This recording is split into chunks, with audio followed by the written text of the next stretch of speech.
Okay, hey, my name is Andrew Ditch. I am a third year athletic training student at the University of South Carolina. Today I will be demonstrating urinalysis via refractometer.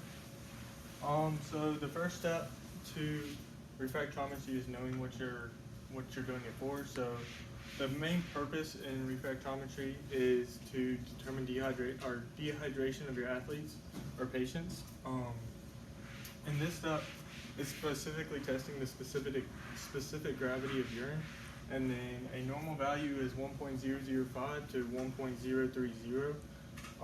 Anywhere in that range tends to be a good determination of an athlete's hydration level.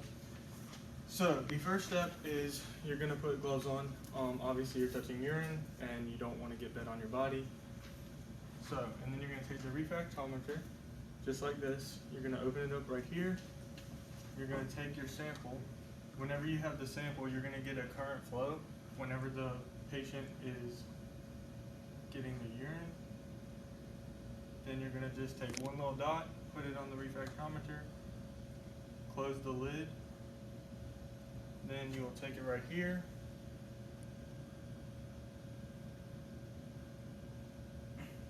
So this level was 1.032, which is typically not in the hydration range, and this athlete would not be able to participate. And then, yeah, that's it.